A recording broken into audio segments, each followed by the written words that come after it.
Nangako ba ang amo natin na pag-aaralin ka hanggang kolehiyo dahil sa kabayanihan mo? Papansin ka talaga kahit kailan. Panira ka ng mga diskarte ko sa buhay. Hindi ka naman pinipilit na kumuha ng mga damit dahil alam kong wala ka maitutulong sa akin. Hindi mo ba narinig yung sabi niya? Yung damit na yun mahalaga sa kanya. Hindi lang yun basta sando na binili niya kung saan. Mas mahalaga yun kaysa sa presyo ng bili nun. Bigay sa kanya yun ng lola niya. Huling bigay sa kanya bago namatay.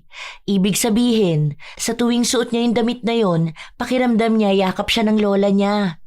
Yan kasi ang hirap sa'yo eh. Hindi mo alam na yung simpleng damit lang, malaki na ang ibig sabihin nun para sa iba. Hindi yun dapat ninanakaw. Saka ayoko makonsensya. Baka bangungutin pa ako kaiisip na alam ko naman kung saan nakatago yung damit tapos hindi ko ibabalik sa tunay na may-ari dahil lang sa gusto mo. Sana naman tigilan mo na to. Matuto ka naman sana na hindi porket gusto mo ang damit nila, kukunin at aangkinin mo na. Bawat sinusuot nila may malaki ring parte ng pagkatao nila.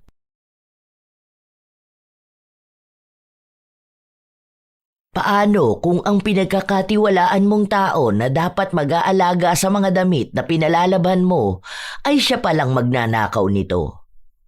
Ganon ang ugali ni Heidi. Ngunit mukhang dahil sa ganong gawain, matagal niyang pagdurusahan ang ganti ng langit. Makakaya niya pa kayang labanan ng tadhana na siya rin naman ang pumili? O magkakaroon ng pagsisisi at pangako ng tunay na pagbabago?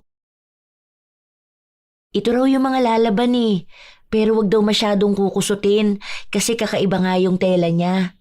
Baka raw mabilis masira, mahal pa naman daw to. Uy, ang ganda niya na. Parang gusto ko yata niyan. Kasya sa akin to eh, no? Tignan mo. Oh, okay lang ba? Ang puti ko tingnan? Uy, te, wag yan. Ito, tingnan mo talaga kapag wala na nagpalabas sa atin dahil palaging may nawawalang damit sa kanila. Ewan ko na lang kung may makakain pa tayo sa susunod. Hindi naman nila makikita, ano ka ba? Praning ka lang talaga. Paanong hindi? Mga kapitbahay lang natin sila. Huwag na yung ganyan, te. Nakakahiya pagbintangan na magnanakaw.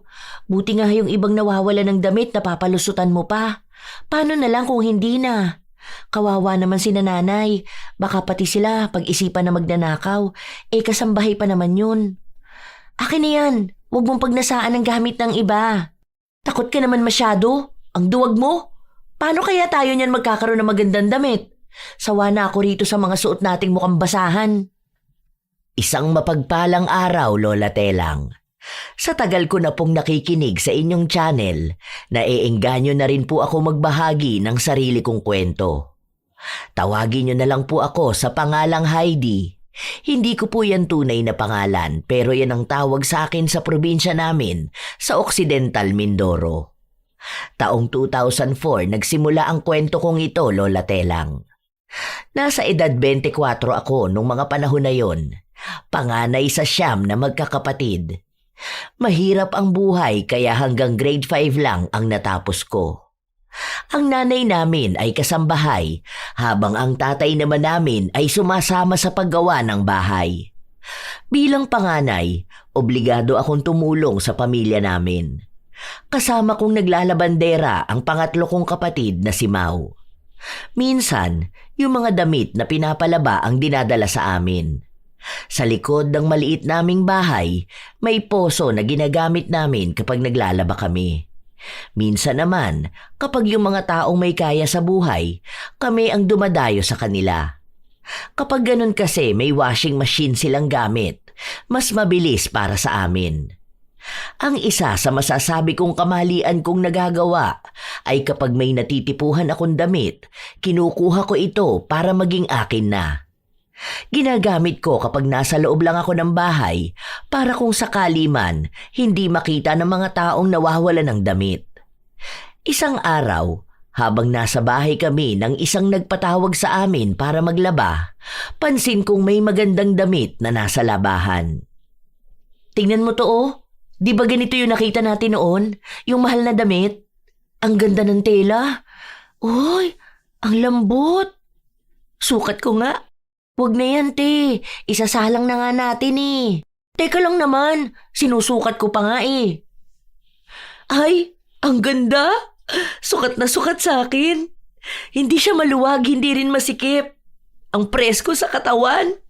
Akin na lang to. Mahal yan, baka mamaya mahuli pa tayo. Baka makita yan sa'yo tapos mawalan tayo ng suki.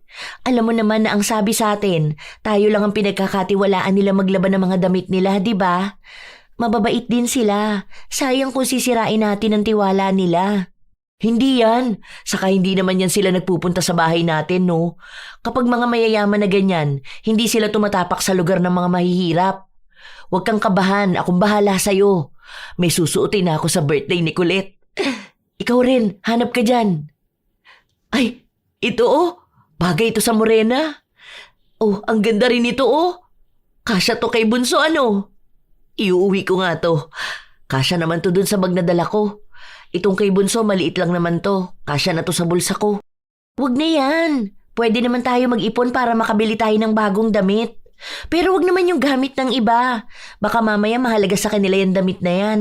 Baka regalo sa kanila o kaya paborito nila. Alam ko naman na mahirap tayo. Pero dapat hindi yung maging dahilan para maging magnanakaw tayo. Sus, walang magagawa yung konsensya mo na yan. Alam mo nga dami natin sa bahay eh. Lahat puro paggastos. Oh, tingin mo ba makakaipon tayo ng pambili? Buti pa sila mayaman. Kapag gusto nila ng bagong damit, pwede silang bumili. Saka marami yan silang damit. Hindi na nila mahahalata kung ano yung nawawala. Hindi mo naman siguro ako isusumbong, di ba? Walang nagawa ang kapatid ko. Kinakabahan pa nga siyang lumabas ng bahay noon dahil baka biglang maghalughog ng gamit namin o kaya makita ang ninakaw ko. Pero nakauwi kami ng bahay na may bitbit na 4 na damit, may bra at panty rin. Yung bra, isinuot ko doble sa bra na suot ko. Ang ganda oh! Avon tong bra na to. Ang mahal kaya nito. Nakita ko to nung hiniram ko yung brochure kay Auntie Jo. Pangarap ko talaga yung ganitong bra. Buti na lang natupad na. Nangarap ka pa kung pagiging magnanakaw lang din pala ang gusto mong gawin. Iba naman kasi to. Diskarte lang ba? Alam ko naman na hindi ko to mabibili.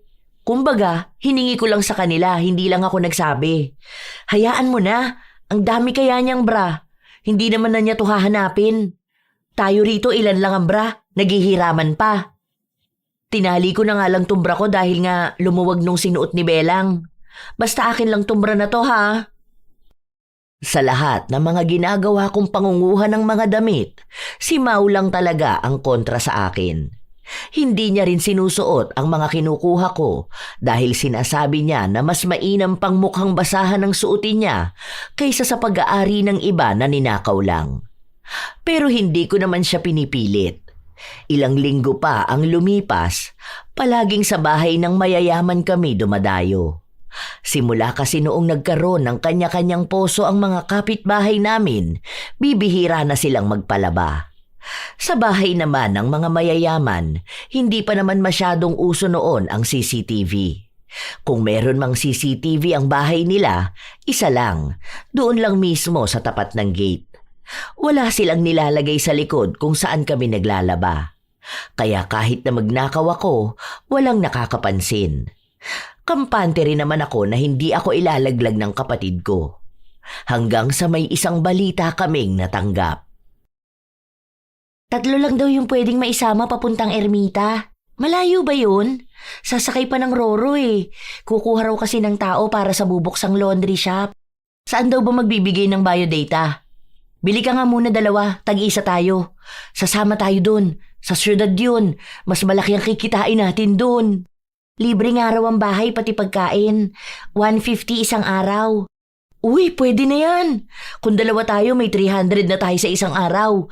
Kung nagbabahay-bahay tayo ng paglalaba, magkano lang kinikita natin, di ba? Yan na lang, huwag natin palampasin. Dapat tayong 2 ang makasama. Hindi pa rin naman ako nakakaalis ng lugar namin, Lola Telang.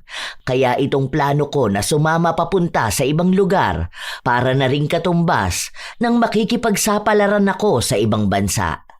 Malayo sa pamilya namin, pero kapag iniisip ko ang mas maayos na pasahod, talagang ginugusto kong umalis. Nung mga panahon na yun, wala namang gaanong kailangan. Basta marunong kang maglaba at masipag ka sa trabaho, pwede na. Nagpunta nga kami ni Mau sa ermita. Doon pinakilala sa amin ang amo namin. Basta ang ayoko sa lahat yung kukupad-kupad magtrabaho ha. Ayoko yung ang dami pang dapat labhan at tupiin, mas inuuna pang makipaglandian sa mga syota.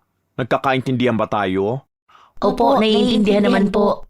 O siya, magpahinga na kayo dahil bukas pa naman magbubukas ang shop. Hindi kayo pwedeng sabay-sabay mag-day off ha. Tuwing Miyerkules at Linggo wala magde-day off dahil dyan sa mga araw na yan ang dagsa ng mga magpapalaba. 3 days bago ang day off saka kayo magpapaalam, okay? O siya, sige na. At alam kong mga pagod kayo sa biyahe.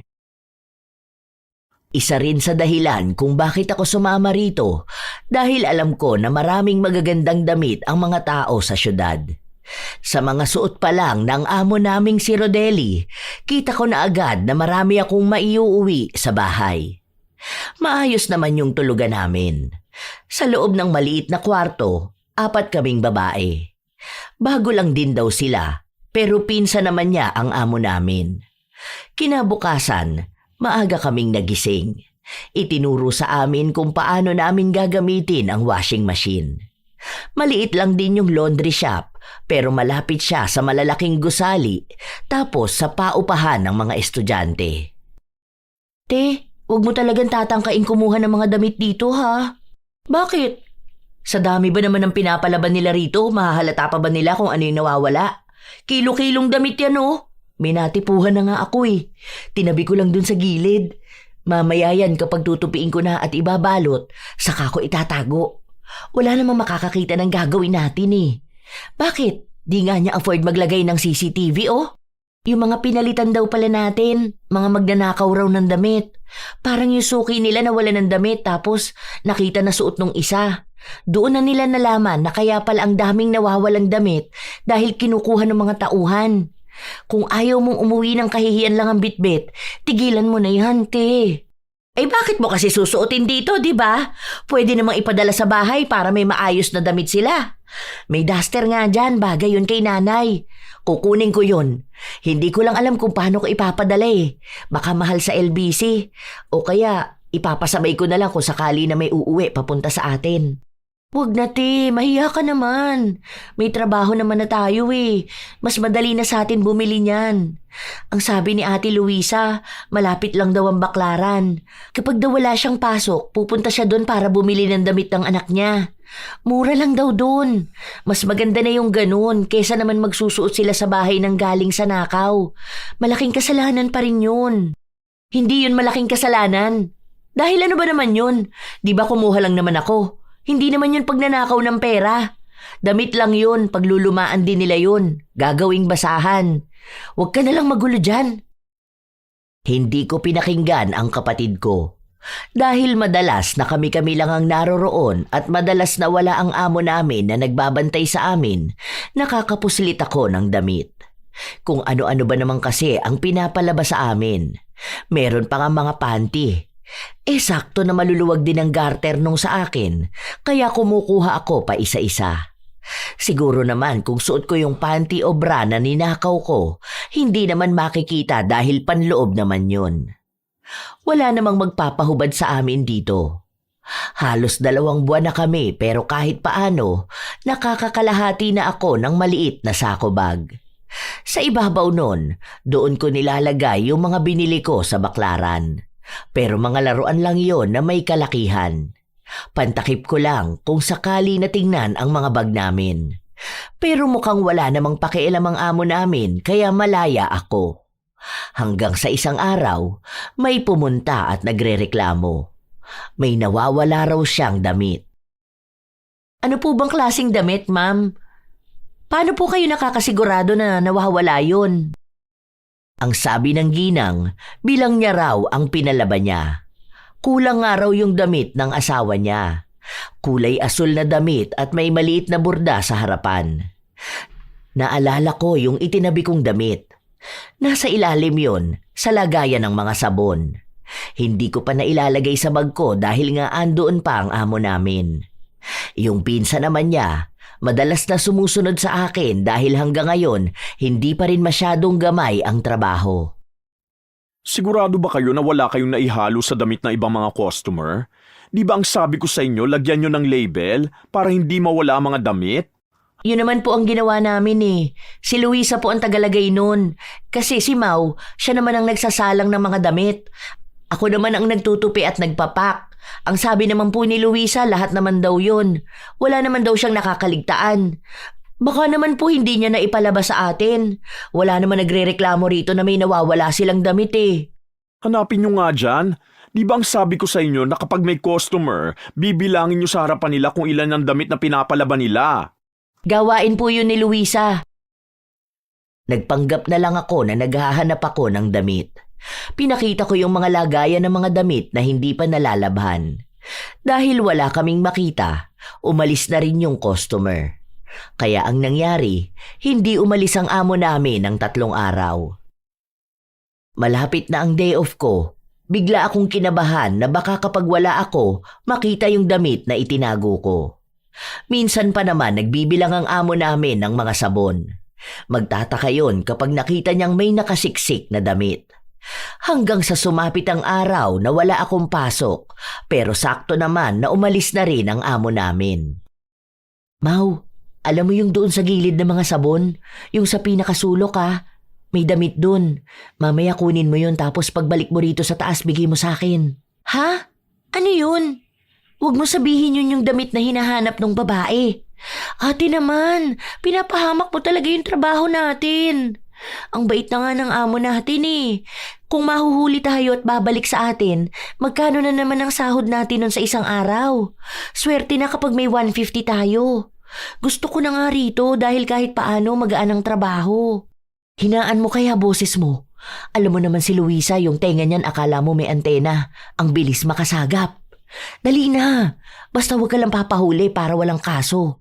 Kaya mo na yan. Alam ko na nag-aalangan ng kapatid kong bitbitin ang damit. Pero nagawa naman niya. Ilang linggo pa ang nakalipas, umalis sa trabaho ang isa naming kasama galing sa probinsya. May sakit kasi ang anak niya, kaya kailangan na niyang umuwi. 3 na lang kaming naiwan sa laundry shop, pero dahil masipag at mabilis naman ako magtrabaho, ang sabi ng amo namin, kahit hindi na lang muna siya kukuha ng bago, magdadagdag na lang siya ng sahod para pwede naming gawin ang trabahong inalisan ng isa naming kasama. Ate, ano yung ginagawa mo? Bakit balot na balot naman yung sako bag mo? Ipapadala ko to sa bahay para hindi mabuksan. Nag-text na rin ako kay Aling Bet. Ang sabi ko, sabihin niya kay nanay na may kukunin siyang padala ko. Andito pa naman yung mga damit. Ipapauwi mo talaga yan sa bahay? Ipapagamit mo sa kanila yung mga ninakaw mo lang? Nakakatakot yan. Baka mamaya may sakit pala yung nakuhanan mo ng damit, di ba? Parang ang mangyayari niyan, madadamay din pati yung mga tao sa bahay. Wala yan, dahil nilabang ko naman yan. Ano bang gusto mo? Wala silang masuot na maayos? Huwag ka na dyan puro kontra. Mas mabuti pa, bukas kapag break time mo, pumunta ka ng M. Luwilier. Magpadala ka ng pera sa bahay. Huwag mong kontrahin yung mga ginagawa ko. Para sa pamilya natin yon. Noong mga panahon na yon, Lola Telang, nawili ako sa pagkuha ng mga damit. Kasi ang dali lang gawin. Isang damit sa kada may magpapalaba. Minsan wala akong kinukuha dahil ang papangit ng damit nila. Minsan naman binabalik ko rin yung damit kapag naisuot ko na. O kaya kapag gusto ko ng kapalit na damit, nilalagay ko sa ibang nagpapalaba. Wala naman silang reklamo. Ganon ang ginawa ko ng ilang buwan. Hanggang sa nakapag-ipon ako ng damit na ipapadala sa bahay. Kapag puno na ang sako bag, pinapadala ko na ito. Dahil magaganda ang mga damit, sinabi ko rin kay nanay na ibenta niya para dagdag kita. Wala namang makakakita noon dahil malayo at nung panahon na yon wala namang social media. Isang araw, bigla ang dumating ang amo namin. Sa gulat ko, nabitawan ko pa yung damit na ipupuslit ko dapat. Ano yan? Bakit yan ang bitbit mo? Ano po to? Ipapalaba ko ulit kasi may naiwan naman siya. Hindi ata matanggal kaya bala ko patakan ng kalamansi. Kung ayaw matanggal, baka hindi yan madadaan sa ganyan. Huwag na kayong gumawa ng extra work. Alam naman yan ng mga nagpapalaba eh. Kung sobrang dumi at kailangang ibabad at malalang kusutan, hindi na natin trabaho yan dito. Baka po kasi magreklamo sila eh. Eh di sabihin nyo na hindi naman lahat naman siya natatanggal ng washing machine. Isoli mo na yan doon. Hayaan mo na yan. Munti ka na akong mahuli noon, Lola Telang. Kabado rin talaga ako, pero mabuti na lang naniwala siya sa palusot ko. Sa ilan pang araw na lumipas, nanatili lang sa shop ang amo namin. Hindi ko alam kung kailan siya aalis, pero gusto ko talagang umalis na siya. Ang dami kong nakikitang damit, tapos hindi ko man lang makuha dahil minsan nakatayo siya sa gilid namin. Para bang nagmamasid sa trabahong ginagawa namin. Isang gabi, bago kami matulog, lumabas muna kami ng kapatid ko para bumili ng pwedeng kainin. Hindi pa kasi kami dinadalaw ng antok. Tingnan mo yon, yung babae na naka-t-shirt na may malaking print sa likod. Ang ganda, di ba? Pinalabas sa atin yan. Kursunada ko nga eh. Kasi kita ko bagay yan kay Kakay. Ang kaso lang, andyan pa kasi si Sir kaya hindi ko makuha. Kinakabahan ako. Buti naman nakakaramdam ka ng kaba. Huwag mo na kasing pag-interesan yung mga damit niya. Hayaan mo na sila. Tingnan mo nga, sinusuot at ginagamit nila oh. Kahit na ba? Bakit? Sa bahay ba natin hindi nila yan magagamit? Saka pinagbebenta ko si nanay ng mga damit doon. Ang gaganda nga raw kaya nauubos agad. Binibili ng mga kapitbahay natin. Medyo mahal din naman pasabay nun pero ayos lang din kasi bawi na nila may kinita pa. O di ba ang talino ko? Kung nag-aral lang ako baka pwede ako maging negosyante. Negosyante na puro panlalamang ang ginagawa? Wala kang ang puhunan kundi ka pa lang ng muka. Kukuha ka ng gamit ng iba tapos yun ang gagamitin mo sa negosyo mo. Alam mo, kung ganyan ang gagawin mo, ewan ko kung hindi ka talaga tamaan ng karma. Ilang taon ka na naniniwala ka pa rin sa karma. Hindi yan totoo, no? Kung yung mga masasamang tao hindi nakakarma eh. Paano mo naman nasabi na hindi sila nakakarma? Eh hindi mo naman nakikita ang pang-araw-araw nilang buhay. Yung mga taong kinakarma, malamang hindi naman nila yun ipagsisigawan sa mga tao. O kaya, pwedeng ang karma nila, mismong sarili nila, na hindi sila makapagbago. Basta, kung ako sa'yo, magbago ka na lang. Pagiging magnanakaw pa rin yung ginagawa mo. May panlalamang pa rin sa kapwa. Hindi kita pakikinggan. Basta ang alam ko, okay lang to. Saka simpleng damit lang naman ang nawawala sa kanila eh. Yung mga mayayaman na yan, kaya nilang bumili kahit na ilang damit pa ang gusto nila. Kaya yung isang damit na nawawala sa kanila, pwede nilang palitan ng 3 pa. Wala ka talagang konsensya, ate. Kinabukasan, habang maayos kaming nagtatrabaho, may pumunta sa shop at may hinahanap na damit. Ang amo namin ang una niyang kinausap. Ang akala ko ay simpleng bagay lang yung nawawala. Hindi ko rin naman alam kung ano yon dahil sa dami ng pumapasok sa shop. Hindi ko naman sila kabisado lahat. Kahit nga yung mga damit na kinukuha ko, hindi ko na rin matandaan. Basta ang alam ko lang, kapag maganda ang damit, kinukuha ko. May nakita ba kayo na sando raw na damit pero nakakabit na yung parang bra sa loob? Floral daw yon tapos kulay white. Wala po ako matandaan, sir. Ang dami namin dito nilalaban na sando. Basta kung ano po yung label na binigay sa akin, yun lang din naman ang pinagsasama-sama ko sa lalagyan. Umiiyak sa akin dahil nga regalo daw yun sa kanya ng lola niya bago namatay. Kaya mahalaga daw talaga sa kanyang damit na yun. Check nyo nga maigi dyan, baka nandyan lang yun. Isa-isahin nyo. Tapos yung isang basket doon na parang wala mga kasama, check nyo maigi. Kawawa naman to oh. Ito po ba yun, sir? Nakita ko po to kanina dun sa gilid ng washing. Baka nahulog ko po. Sorry po. Oo, yan yata yun. Teka lang, ipapakita ko. Agad na kinuha ng amo namin ang damit na binigay ng kapatid ko. Wala akong salita na binigkas pero masama ang tingin ko kay Mau. Itinago ko na nga yun para pag alis ng amo namin may makukuha ako. At talagang isinauli pa niya kung hindi ba naman siya nakakainis. Ang ganda kaya nun. Gusto ko yung isuot lalo na kapag mainit ang panahon kasi hindi na kailangan ng bra. O kaya kapag bumalik ako ng Mindoro, may magagamit akong pambahay. Nang kinagabihan, lumabas ulit kami at doon kami nagtalo na 2. Hindi kasi pwede na sa loob kami dahil maririnig kami ni Luisa. Baka magsumbong pa yon. Pinsan pa naman niya ang amo namin at parang isa na rin siya sa bantay. Bakit mo naman binalik yung sando? Papansin ka rin eh. Pinakatago-tago ko nga yun, kinuha mo pa rin. Ano, may nakuha ka bang award nung binalik mo? Nangako ba ang amo natin na pag-aaralin ka hanggang kolehiyo dahil sa kabayanihan mo? Papansin ka talaga kahit kailan. Panira ka ng mga diskarte ko sa buhay. Hindi ka naman pinipilit na kumuha ng mga damit dahil alam kong wala ka maitutulong sa akin. Hindi mo ba narinig yung sabi niya? Yung damit na yun mahalaga sa kanya. Hindi lang yun basta sando na binili niya kung saan. Mas mahalaga yun kaysa sa presyo ng bili nun. Bigay sa kanya yun ng lola niya. Huling bigay sa kanya bago namatay. Ibig sabihin, sa tuwing suot niya yung damit na yun, pakiramdam niya yakap siya ng lola niya. Yan kasi ang hirap sa'yo eh. Hindi mo alam na yung simpleng damit lang. Malaki na ang ibig sabihin nun para sa iba. Hindi yun dapat ninanakaw. Saka ayoko makonsensya. Baka bangungutin pa ako kaiisip na alam ko naman kung saan nakatago yung damit tapos hindi ko ibabalik sa tunay na may-ari dahil lang sa gusto mo. Sana naman tigilan mo na to. Matuto ka naman sana na hindi porket gusto mo ang damit nila, kukunin at aangkinin mo na. Bawat sinusuot nila may malaki ring parte ng pagkatao nila. Wala akong pakialam sa pagkatao nila. Tela lang yan. Simpleng bagay lang yan. May trabaho naman tayo, di ba? Ayaw mo bang bumili ng bago? Hindi yung ginagamit o ginamit na ng iba? Kung gusto mo yung magaganda, may mura naman sa mga ukay-ukay.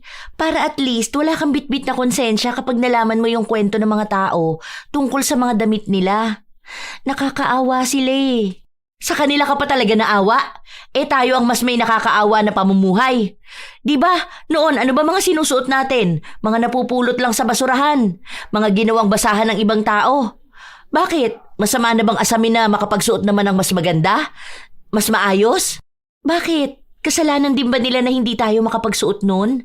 Mas nakaka-proud pang magsuot ng basahan kaysa maging proud na magsuot ng maganda, pero galing naman sa nakaw. Wala kang pinagkaiba sa mga taong masasama. Dahil pag-angkin at pagnanasa pa rin ang pag-aari ng ibang tao ang ginagawa mo. 2 sa 10 kautusan ng Diyos na agad ang nilabag mo, ang pagnanakaw at pagnanasa. Inggitera ka kasi.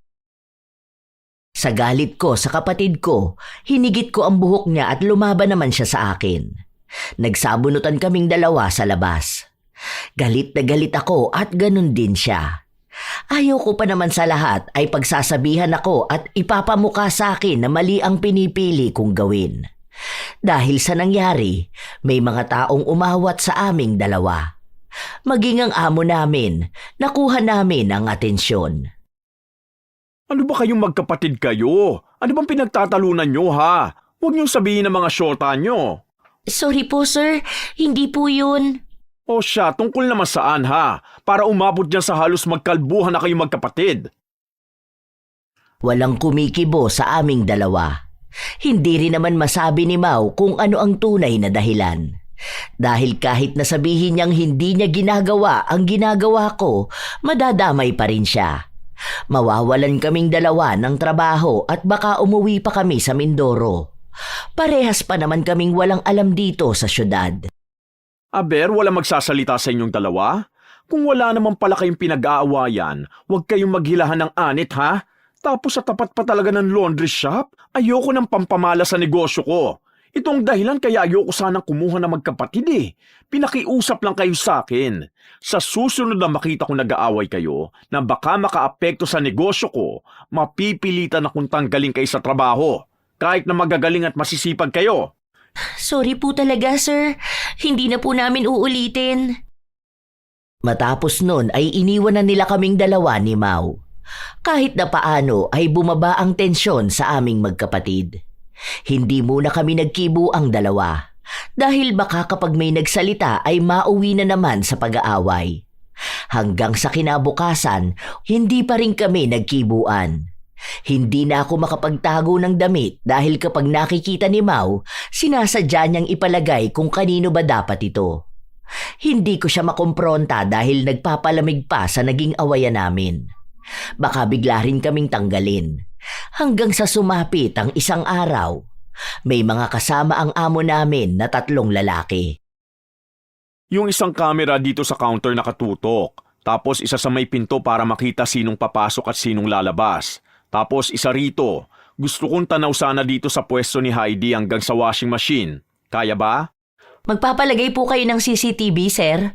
Mahal po yan ah. May nakuha akong installment. Try ko lang. Payo kasi sa akin ng mga kaibigan ko na magpalagay nga raw ng CCTV. Kasi laganap ngayon ang robbery. Nakakatakot kaya? Yung friend ko doon sa may Sampaloc, pinasok yung computer shop nila. Aba wala pa namang guard dito. Baka mamaya biglang pasukin to. Mas okay na yan kahit na mahal ang pagpapakabit. Basta maging safe lang. Doon na nagsimula ang aking pangamba. Dahil kapag may CCTV na kami, ibig sabihin ay hindi na ako pwedeng basta magsuksok ng damit na nanakawin ko. Mas madali akong mahuhuli. Kaya kailangan kong umisip ng ibang paraan. Habang nagtatrabaho ako, nakatingin ako sa mga kamera. Tinitingnan ko rin kung saan lang ito nakatutok. Limitado lang naman ang kamera pero kailangan ko pa ring mag-ingat para hindi ako mahuli. Ano ba yan? Yung hindi hagip ng kamera dun sa pwesto ni Luisa. Paano naman ako niyan? Ang dami pa naman itong balak kong kunin. Ano ate? Baka naman hindi ka pa magpaawat niyan. Kita mo ba? May mga kamera na oh. Kapag nakuhanan ka lang dyan, naku, alam mong tapos ka na. Masaya ka pa ngayon? Di ba dapat nga tinutulungan mo ko para naman may maibigay tayo sa bahay? Baka paraan na rin yan para magbago ka. Pinapakita sa'yo na kapag tinuloy mo pa yung ginagawa mo, baka kung ano na lang talaga mangyari sa'yo. Kapag nalaman pa naman na magnanakaw ka ng damit, hindi ka na patatawarin. Wala na rin pagkakataong ibibigay sa'yo. May pamamahiya na, wala ka pang trabaho. Kaya lumaban ka na lang ng patas.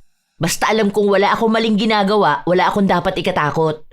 Kung alam mo lang din sana kung para saan tong ginagawa ko ngayon. Baka sa susunod magpasalamat ka na lang din sa akin. Kapag ako naging negosyante, makikita mo, mali ang pagdududa mo sa akin na kaya ko. Kung tamang pagiging negosyante sana, matutuwa pa ako. Pero negosyante na ninakaw ang puhunan, walang dapat ikatuwa. Dapat pang ikahiya. Umirap lang ako. Pero ang mga CCTV na yon, wala pa rin namang nagawa kung gusto ko talagang magnakaw.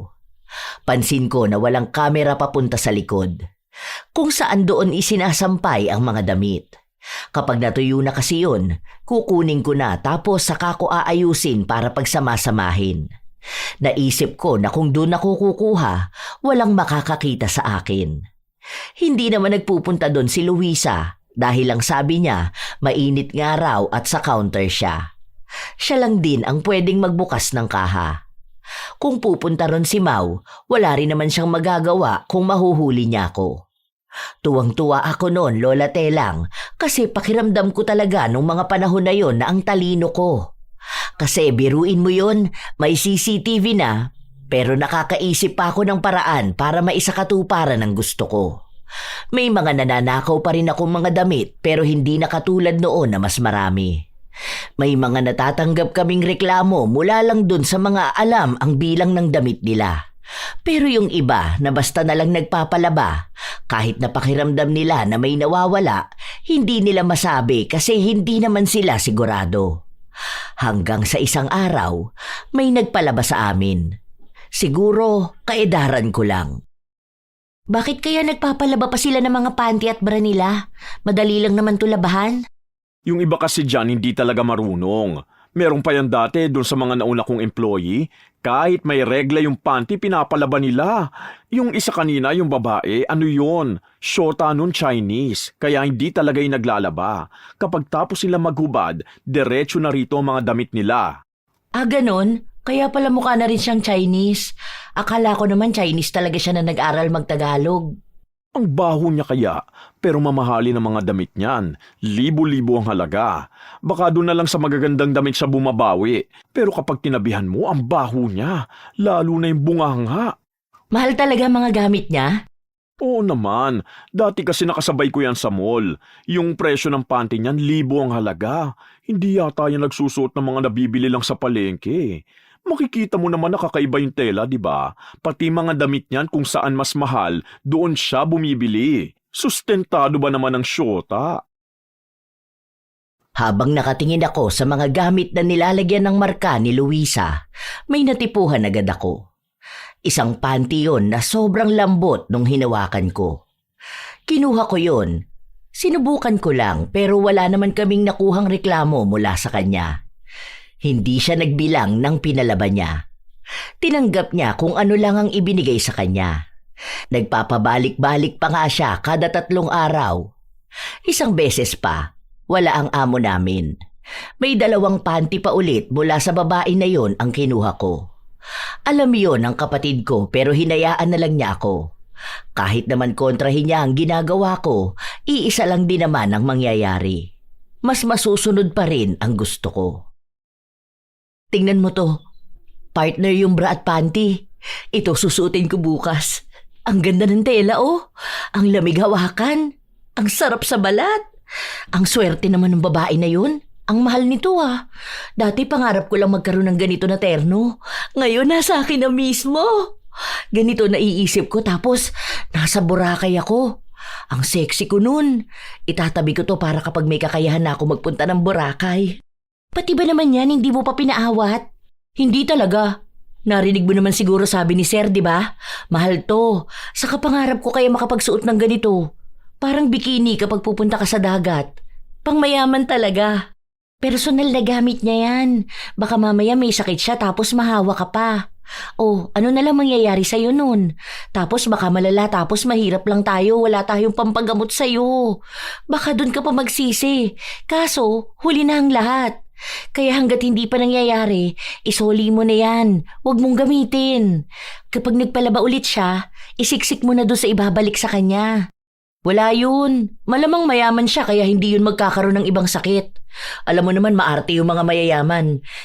Ibig sabihin nun, maalaga sila sa katawan nila. Kaya alam ko na wala siyang sakit. Nilaban ko rin naman to, no? Kung gusto mo, hiramin mo na lang din to sa akin kapag tapos na ako.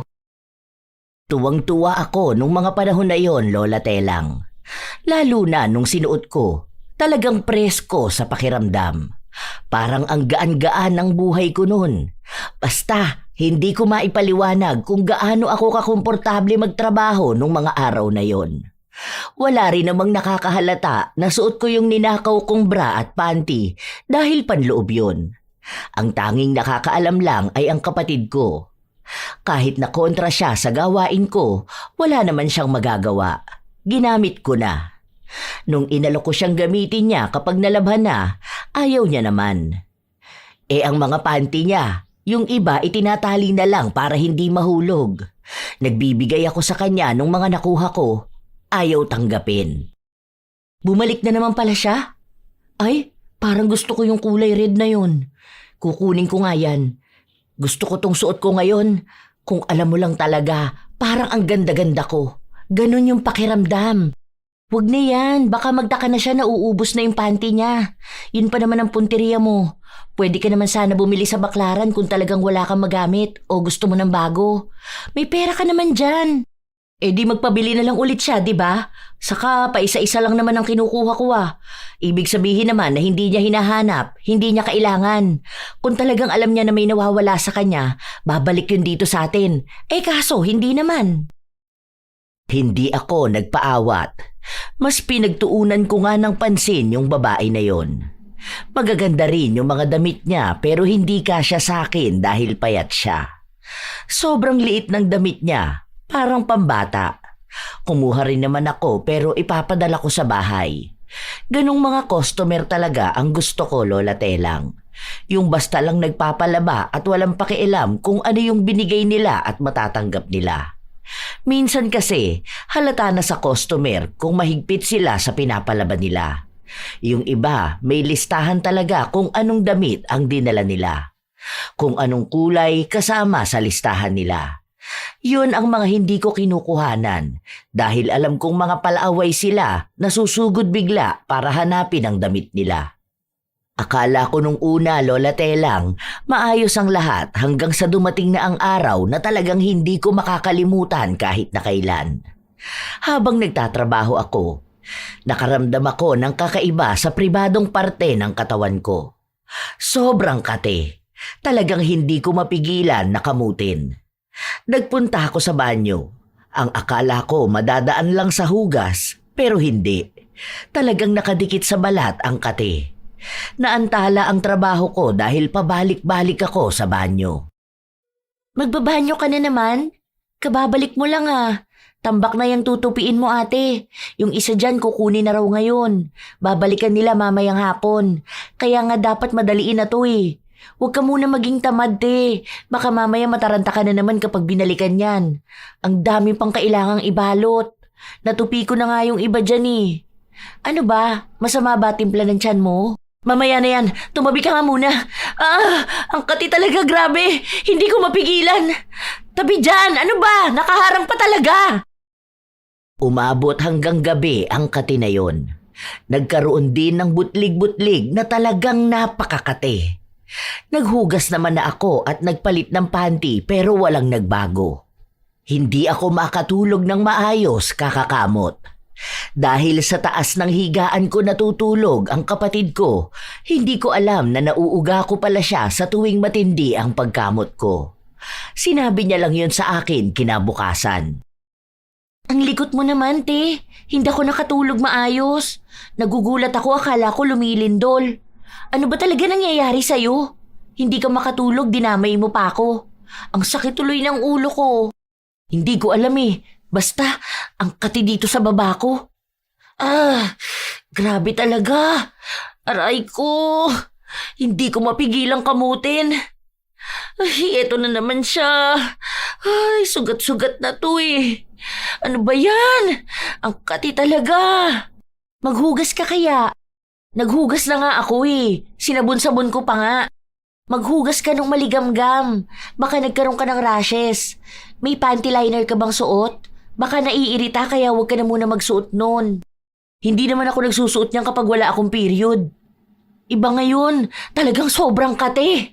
Tapos kapag naguhugas ako, parang may nakakapa ako na parang maliit na butlig. Tapos, yun yung as in super makate. Ang hirap tiisin. Parang kamay ko na yung kusang kumakamot. Baka naman mali ang pag-aahit mo. Pwede rin na ganun yun. O kaya, baka patubo na. Hindi rin eh. Basta kakaiba. Iba yung kati niya, ang hirap pigilan na kamutin. Lahat na yata ginawa ko. Hindi pa rin nawala ang pangangati. Umupo na ako sa planggana na may mainit na tubig. Hindi naman nawawala yung maliliit na budlig. Hindi ko rin naman kaya magpunta sa doktor dahil wala naman akong pera. Inaabot yun ng ilang linggo. Basta pagramdam ko na makati na, dapat laging may nakahanda na mainit na tubig. Wala akong pakialam kung mapaso ako dahil kahit paano doon nababawasan ang kate. Kaya talagang laging puno ang termos. Sakto nun na 2 ang termos namin. Isang gabi, kasasarado lang ng shop, muli na namang umatake ang sobrang kate sa ibaba ko. Ang kate! Ayoko na ng ganito! Hindi ko na talaga kinakaya, sobrang kate! Aw! Ang sakit naman kapag kinakamot ko. Kahit na wala naman na akong kuko, talagang masakit. Ay, tama na, utang na loob. Ang kati talaga. Buisit! Buisit! Baka naman nabati ka, ate. O kaya ano, mga engkanto, ganun. O kaya mga kaluluwa na hindi matahimik. Meron ba nun dito sa Maynila? Alam ko niyan, doon lang yan sa atin may ganyan. Minsan nga kapag nakakarinig ako niyan, di pa ako naniniwala.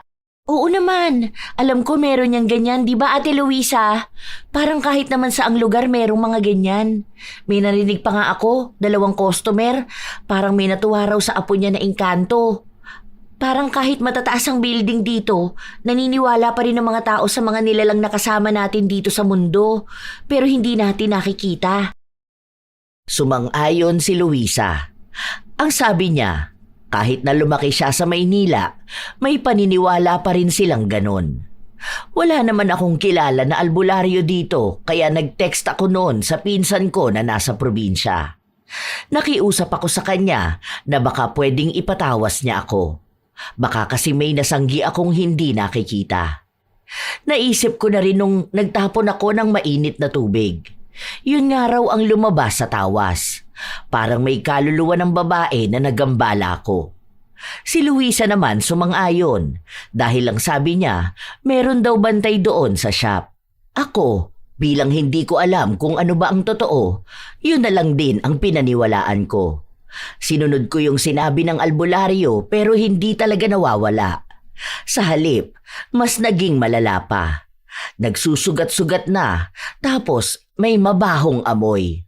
Hindi ko maipaliwanag dahil talagang iba yung amoy. Hindi pa ako nakipagsiping sa kahit na sino, kaya hindi ako mahahawaan ng sakit ni numan. Nakaabot din sa amo namin ang nangyari sa akin. Magpunta ka na sa doktor, ipatingin mo na yan. Baka mamaya lumala pa yan. Wala ka bang ibang iniinom? Wala kang ginagamit? Yung mga feminine wash ba? Ganon. Wala. Baka mamaya bumibili ka nun tapos peke. Ang dami diyang peke sa bangketa, ha? Hindi naman ako gumagamit ng ganun eh. Tubig lang talaga. Kung wala talagang ganon, baka iba naman yung sakit mo. Sure ka ba na wala kang syota na tambay? Baka mamaya yun naman ang nakahawa sa'yo ng sakit. Pero, kesa naman mag-isip ka ng kung ano-ano, mas maganda talaga magpatingin ka na para maagapan agad. Sige na, sweldo mo mag-day off ka ha? May mga clinic naman na libre lang magpa-check up. Mas mabuti na kung maipapatingin mo yan kesa lumala pa. Hindi ko na talaga alam ang gagawin ko noon, Lola Telang. Pero kahit na ganon, hindi pa rin ako natigil sa pagnanakaw ng mga damit na natitipuhan ko. Basta may makita ako na gusto ko at yung nagpapalaba, walang pakialam, talagang nangunguha ako. Naging sikat din kasi yung laundry shop. Sobrang dagsa ang mga tao kaya ang dami naming nilalabhan. Minsan, kusang nagkakamali kaming mailagay yung damit sa ibang lagayan pero ibinabalik sa amin. Kapag hindi ko tipo, hinihintay kong may maghanap. Kapag wala na talagang naghahanap, kinukuha ko na. Palusot na rin yon na baka sa sobrang dami naming nilalabhan, nahahalo sa iba, tapos hindi na binabalik sa amin. May mga nagagalit pero wala namang magagawa yung galit nila kung hindi ko na mababalik ang damit. Wala naman kaming kalaban na laundry shop nun, kaya wala silang pagpipilian. Pupunta pa sila sa mas malayo o maglalaba ng sarili nilang damit na mukhang hindi nila magawa dahil abala sila sa buhay at walang oras maglaba. Hanggang sa isang araw bago sumapit ang sahod na dapat ay araw din nang wala akong pasok. Nagulat na lang ako. Nagising ako sa kalagitnaan ng gabi dahil pati dibdib ko sobrang katina. May mga maliliit na ring butlig na yung kate ay talagang nanunuot sa balat. Kapag kinakamot ko, sumasakit naman. Binanlian ko na, wala pa ring epekto. Ano ba to? Hindi ko na talaga kaya. Ayoko na makaramdam ng ganito. Ano bang klaseng sakit ito? Wala naman akong ginagawang masama. Bakit para namang pinarurusahan ako? Kate. Sobrang kate. Aray ko po. Aray. Madalas akong umiiyak, Lola Telang, dahil sobrang kate. Sobrang hapdi. Nagsusugat-sugat na nga rin yung balat ko kakakamot. Hanggang sa dumating ang araw na nagpatingin ako sa doktor. Ang nakuha ko lang na resulta ay nahawaan ako ng isang tao na may sakit din sa balat. Tinanong ako noon ng mga posibleng dahilan kaya ako nahawa. Kung nagdikit ba ang balat namin o kung ginagamit ko yung gamit niya. Iisa lang daw ba ang sabon namin o kaya ay tuwalya. Pero ang sabi ko na lang hindi. Niresetahan ako ng gamot pero napakamahal. Hindi ko yun kayang bilhin kaya hindi ko sinunod. Ang nabili ko lang ay yung mumurahin na pamahid. Nabili ko sa bangketa. Iniisip ko noon na iisa lang din naman ang epekto nun sa akin. Pinayuhan din ako na huwag makikigamit ng gamit ng iba para mawala itong kati-kati ko at huwag nang lumala. Oh, anong sabi sa'yo? Ano raw ang kailangan mo? Malala na ba yan? Kumbaga, kailangan na ba ng operasyon? O baka naman madaan pa sa gamutan? Basta raw wag ako makikigamit ng gamit ng iba. Yun lang naman ang payo sa akin. Buti na lang iba ang sabon ko at tuwalya ko. Kakatakot kaya mahawa sa'yo. Baka mamaya talaga tanggalin ko na lang balat ko kapag sobrang kate. Saka nakakatakot kasi isipin. Pribadong partiyan tapos ganyan. Ibig sabihin may malalang sakit. Hindi ko talaga kayang isipin. Bumili naman na ako ng pamahid ko. Gagaling na rin siguro ako nito. Tuloy lang ang buhay. Ganun talaga eh. Hindi naman magtatagal tong sakit ko. Hindi kaya nahawa ka ng sakit nung mga kinukuhanan mo ng damit? Panty nung babae na may Chinese? Sabi ko sa'yo baka mamaya may sakit yung babae na yun tapos nahawa ka pa. Sabi pa naman ni sir na ang baho nun.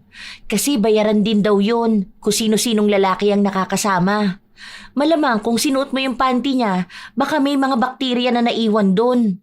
Personal na gamit niya kasi yun Minsan pa nga kapag sinasalang ko yung mga panty niya, may nakikita ko na parang bagong hubad niya lang tapos may kulay green. Hindi ka kasi nakikinig sa akin Nalaban naman na yun. Ibig sabihin, malinis na. Nasabunan na yun, tapos mainit sa dryer. Siguro naman mamamatay yung mga bakterya. Baka may allergy lang ako. Bawal muna raw ako sa malalansa, ganun. Hindi muna ako kakain ng sardinas o kaya itlog. Iiwasan ko muna yung mga ganun. Tingnan mo, kapag naiwasan ko yung mga ganun, gagaling din ako. Allergy? Lumaki ka sa hirap tapos magkakaroon ka nun? Kahit na nilabhan mo, may bakterya na hindi namamatay sa paglalaba lang. Kaya nga hindi ka dapat nagsusuot kung hindi sayo. Ayan tuloy ang napapala mo. Karma na yan. Kaya tigil mo na yung pagnanakaw mo. Pati sakit nanakaw mo tuloy. Hindi nga kasi tutungkol dun. Ang kulit mo naman Ikaw pa talaga yung nainis, te. Ikaw na nga ang pinagsasabihan ko. Totoo naman na nakuha mo yan kasi magnanakaw ka. Sisingiling ka na ng karma. Akala mo kasi porket damit lang kinuha mo, hindi ka na pwedeng matawag na makasalanang tao. Oo, dahil alam ko naman na wala tong kinalaman sa ginagawa ko. Baka may kakaiba lang din akong sakit na ngayon lang nakita. Gagaling din naman ako. Saka imposible yung karma na yan, no? Hindi naman yan totoo. Gawa-gawa lang yan ng mga matatanda para paniwalain yung mga bata na may bawi ang langit kapag gumawa sila ng masama. Hay, ewan ko sa'yo. Matanda ka na, dapat alam mo na kung anong tama at mali. Kahit hindi tayo nakapag-aral, siguro naman may utak tayo para malaman kung anong ginagawa natin. Hindi naman natin pwedeng isisilang sa kahirapan. Kung mali, talagang mali. Hindi ko pinaniwalaan ang kapatid ko. Tuloy pa rin ako sa pangunguha ng mga damit, Lola Telang. Nagpapadala sa bahay kapag sapat na ang mga nakukuha ko. Hanggang sa tumatagal, parang palala ng palala ang sakit ko. Umabot pa sa punto na namamaho din ang sa ibaba ko. Dati ako lang yung nakakaamoy kapag nakikita kong may lumalabas na ibang kulay sa panty ko. Nalaman ko lang na iba yung amoy ko noong amo na namin ang nagsabi sa akin. Kapag sinasabi kasi ng kapatid ko, hindi ko siya pinaniniwalaan dahil ang pakiramdam ko, tinatakot niya lang ako. Magpa-check up ka kaya ulit. Baka ma-infection ka na. Hindi natin alam kung anong pwede mangyari kapag ganyan. Baka naman mali yung paghuhugas mo o kaya gumagamit ka ng kung ano-ano. Maayos ba yung andis mo? Hindi ba yan marumi o anuman? Ano? Maayos naman po. Hindi ko lang talaga alam kung ano nangyayari. May pinapainom na sa aking gamot pero hindi ko naman mabili dahil mahal. Bibihira lang ako uminom kasi nga tinitipid ko. Hindi pwedeng ganyan. Iba yung ayos Hindi lang siya basta malansa. Parang basta iwan ko. Nagiging kaamoy mo yung babaeng may syota na Chinese. Mas malala lang yung sa kanya kasi sumisingaw na sa katawan niya yung amoy. Kagagamit ng iba't ibang lalaki siguro para lang magkapera. Huwag naman sanang umabot sa ganun ang amoy mo. Baka kasi sa susunod mawalan ka na ng trabaho. Naawa ko sa'yo pero baka makahawa ka Puro pa naman kay babae tapos iisa lang ang banyo nyo. Paano kung uupo ka sa inidoro tapos uupo rin doon yung mga kasama mo? Nag-aalala rin ako sa kanila, no? Hindi naman natin matukoy kung nakakahawa ba yan basta-basta. Kung ikaw mismo hindi mo alam kung saan mo yan nakuha Hirap na ako noon nung mga panahon na yon, Lola Telang. Takot na takot ako na baka nga lumala yung nangyayari sa akin. Paano kung hindi na ako gumaling? Doon lang din talaga pumasok sa utak ko ang pagsisisi. Pilit ko man sabihin na hindi totoo yung sinabi ng kapatid ko na baka nahawa ako, pero mukhang yun na nga ang nangyayari. Nahihiya na ako. Minsan, kapag nasa labas ako, kapag nakatingin sa akin ng mga tao, pakiramdam ko pinag-uusapan nila ang amoy ko. Baka kapag bumababa ako sa jeep, may magsasabi sa akin na ang baho ng amoy ko. Nawala na rin ako ng kumpiyansa sa sarili ko. Isang gabi, wala si Luisa, kaya kaming dalawa lang ng kapatid ko ang nasa kwarto. Talagang humagulgol ako ng iyak. Hindi ko alam kung gagaling pa ba ako. Ang bata ko pa para magkaroon ng kakaibang sakit. Bakit naman ganito? Bakit ako pa na hindi kayang gumasto sa gamutan? Ang hirap. Nangangamoy na, nangangati pa. Ayoko ng ganito lang ako. Kung nakinig ka kasi sa akin noon, ate, ang panty hindi yan ginagamit ng ibang tao. Sa'yo lang yun o sa kanya lang dapat. Hindi dahil sa gusto mo, sa maganda o sa mahal, gagamitin mo na kahit na hindi mo alam kung pwede ka bang mahawa sa kanila. Hindi mo alam kung anong sakit meron yung mga taong ninanakawan mo ng damit. Baka mamaya yung iba pala may an-an, may buni, o anong eksema sa katawan. Tapos ikaw na inggit ang pinairal, nagnakaw kaya nahawahan. Sa kasalanan mo rin naman yan tapos ngayon iiyak-iyak ka? Kung una pa lang di mo sinuot yung panty niya, sana wala kang iniisip na sakit. Alam mo na nga na mahirap lang tayo Malamang hindi natin kaya yung gamutan na kaya niya. Ang tigas kasi ng ulo mo. Huwag mo na akong pagalitan. Hindi ko naman talaga sinasadya Anong hindi? Sinadya mo yun, te.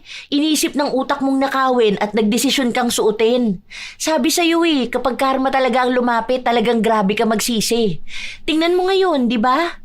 Oo na, ako na yung mali. Yan naman lagi mong pinapamukha sa akin Anong gagawin ko nito? Paano na ako? Malamang gamutin ang sarili mo at itigil ang pagiging magnanakaw mo. Itapon mo na yung mga ninakaw mo. Huwag mo na ibabalik sa kanila, baka sila naman ang mahawa sa'yo. Maawa ka na lang sa kanila. Sa susunod, huwag ka na ulit magnanasa ng hindi naman sa'yo. Para iwas ka sa ganyang problema. Sayang naman yun. Ang gaganda kaya ng mga yun. Ang sarap suotin nun Di sige, suotin mo na lang ulit. Bahala ka dyan. Sinayang mo oras ko. Sana natulog na lang ako. Total ayaw mo naman makinig sa akin. Di sige lang. Umiyak ka na lang kapag talagang huli na ang lahat. Yung hindi ka nagagaling. Yung hindi ka na makakapag-asawa dahil baka mandiri lang din sa'yo. Sige lang, maging magnanakaw ka lang palagi. Gulong-gulo pa rin ang utak ko nung mga panahon na yon, Lola Telang. Kasi naman, ang iniisip ko noon ay puro na lang panghihinayang.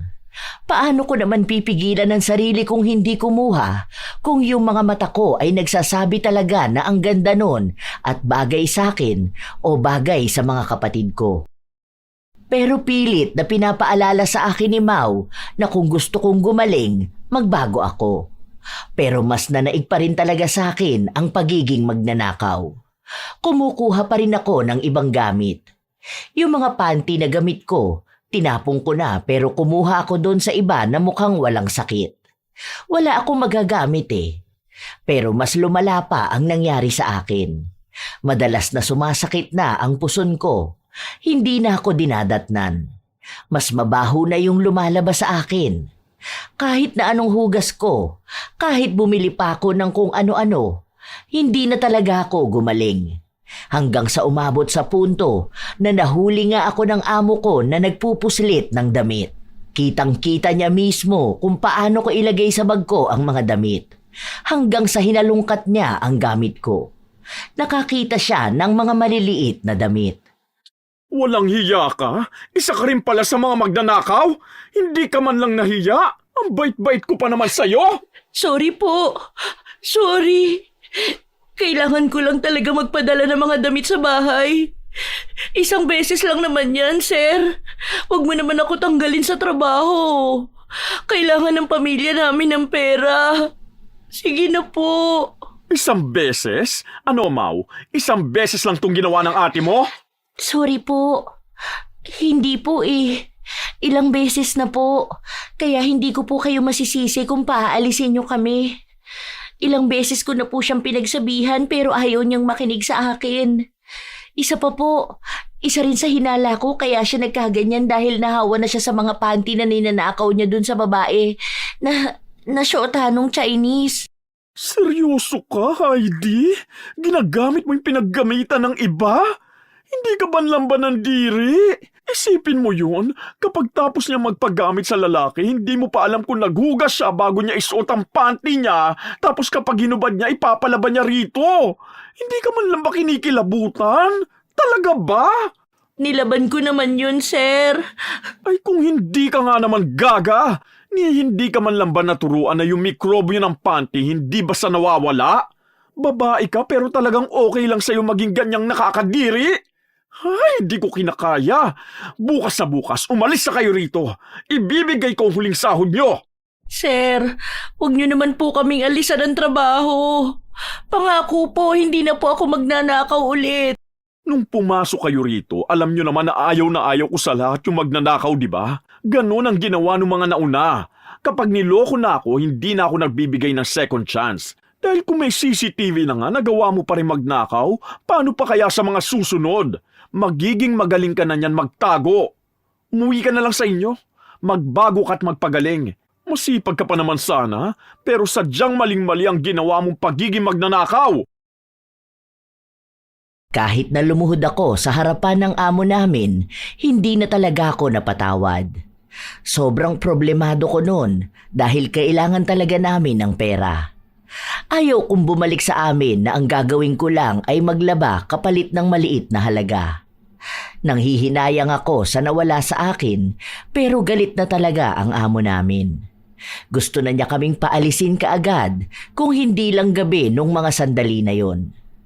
Nang maibigay na sa amin ang huling sahod kinabukasan, umalis na rin agad kami. Hindi ko na naman mapigilan ang luha ko. Ano ba? Wala ka ibang ginawa kundi umiyak. Kung hindi naman dahil sa'yo, hindi naman tayo mapapauwi eh. Ikaw ang umuwi mag-isa dahil ako maghahanap ako ng iba kong mapapasukan dito. Ako kaya ko ang sarili ko. Kaya kong makisama sa ibang tao. Huwag ka na, dahil kapag magkasama tayo, lagi na lang ako napapahamak. Kung hindi mo sana ako nilaglag eh, pwede mo naman ako pagtakpan na. Para namang hindi mo alam kung paano. Ilaglag man kita o hindi, alam na ni sir kung ano ang totoo. Kitang-kita na niya. Magsinungaling man ako o magsabi ng totoo, iisa lang ang mangyayari. Mawawalan pa rin tayo ng trabaho. Kahit na paano, isinalba ko na lang ang dignidad nating dalawa. Mahirap tayo pero sana yun lang kaya natin, di ba? Hindi naman kailangan ng pera para maging totoong tao. Huwag mo iyakan o isisi sa ibang tao ang nangyari sa'yo. Ang inggitera mo kasi at ambisyosa ka. Hindi ka rin magkakasakit kung hindi ka nagnasa ng pag-aari ng iba eh. Ayan, pati yung hindi mo gusto nakuha mo. Ayoko na sumama sa'yo dahil baka mahawaan mo ko. Hindi ng sakit kundi ng karma mo. Sinubukan ko pang pigilan ng kapatid ko na umalis, pero iniwan niya talaga ako. Ako naman, wala na namang nagawa kundi ang umiyak. Umupo ako sa isang gilid habang iyak ng iyak. Nung mga panahon na yon, Lola Telang, hindi ko talaga matanggap sa sarili ko na may mali ako.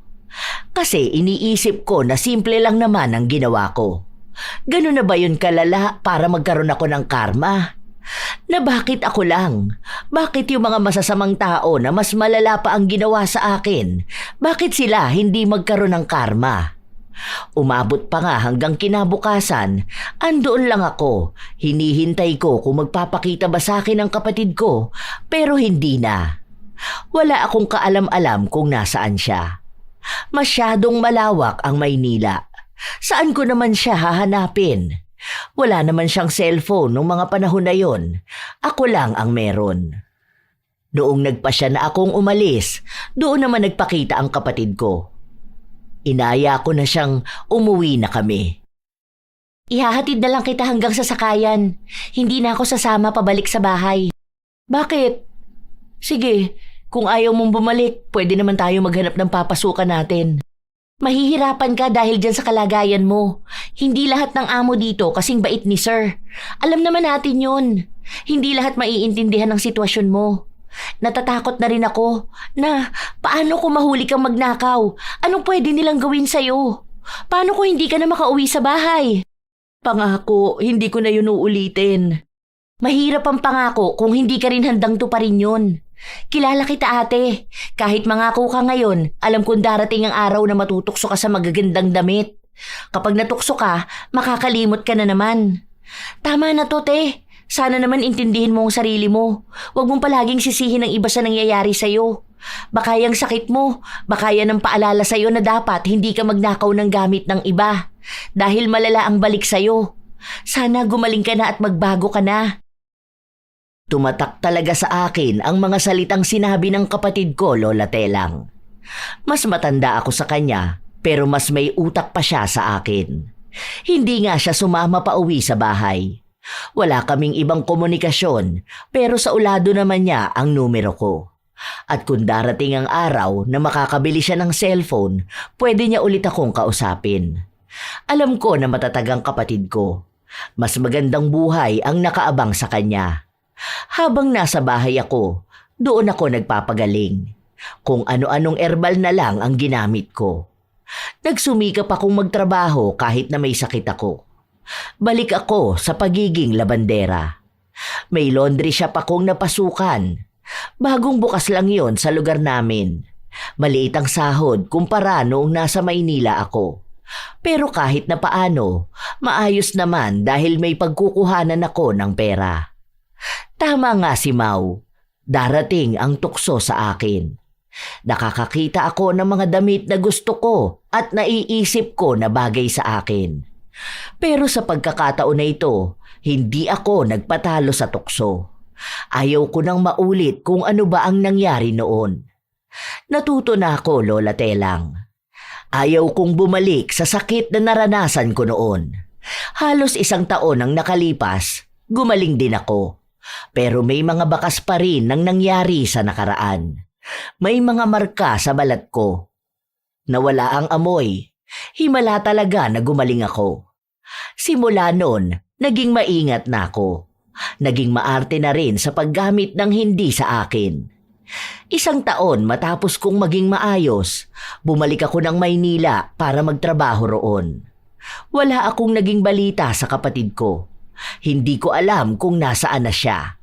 Wala kaming komunikasyon dahil wala na yung SIM card ko noon. Kung saan ang numero na yon ang saulado ng kapatid ko. Nung mga panahon na yon, mahirap talagang makausap ang kamag-anak na nasa malayo dahil hindi pa naman uso ang Facebook o kung ano-anong magkokonekta sa amin. Meron noong Friendster pero wala namang ganon ang kapatid ko. Kailangan mo rin magpunta sa computer shop dahil hindi naman kami mayaman para magkaroon ng computer at internet sa bahay. Hanggang sa nagpatuloy ako sa buhay. Yung iba naming mga kapatid, naghanap na rin ng trabaho. Ang tagal kong hindi nakabalik sa amin. Halos 2 dekada akong nasa Maynila pero hindi ko nakita ang kapatid ko. Dito na ako nagkaroon ng asawa at anak. Noong nakilala ko ang asawa ko, hindi na ako nakabalik ng Mindoro. Sa kasalukuyan, buhay pa naman ang mga magulang namin. Iba sa mga kapatid ko ay may mga asawa na rin. Kami na lang talaga ni Mau ang hindi pa nagkikita. Wala rin siya sa Facebook. Hinahanap ko ang pangalan niya pero ang daming lumalabas, hindi naman niya kamukha. Isang araw, habang nasa laundry shop ako, isa sa nagpapasipag sa akin magtrabaho ay ang pakikinig sa channel ninyo, Lola Telang. Ito na nga ba ang sinasabi ko? Huwag ka naman muna mambintang, ma.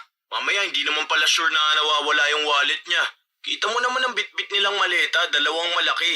Hay! Ano kung naibig Ang lakas talaga magpanggap nito ni Aliyah. Akala mo talagang nawawalan siya. Isa siya naman ang magnanakaw. Hay! Nakaka-high blood talaga. Kung ganyan lang din ang manugang ko, kukulamin ko talaga yan. Tingnan mo talaga, kawawa yan sa akin. Tawang-tawa sa akin ang kasama ko na nakikinig. Ang sabi niya, bakit daw ako pa ang mukhang galit? Na baka may aawayin na naman akong makulit na customer mamaya. Ano ba naman yan? Tayo na nga lang ang nakatira dito. May nawawala kang gamit? Bakit hindi mo sinasabi? Nahihiya ako magsabi eh. Lo, ang kapal talaga ng muka. Pag nanakaw na, sinungaling pa. Ay, nakakagigil talaga. Kapag nangyari yun, Mas lalo Naku! na kitang hindi mapapatawad. Dinaan na naman sa iyak at paawa yung biyanan niya. Isa pa to sa sobrang bait, nakakagalit na. Itong gigil ko na to, dapat sulit parusa nito mamaya ah. Masama mo. Dapat barangin na yan. Yung may lumalabas na uod sa mata. Buti na lang wala ako sa kwento na yon. Ay nako, ako talagang mananakit dyan kay Aliyah. Ay, nakakainis.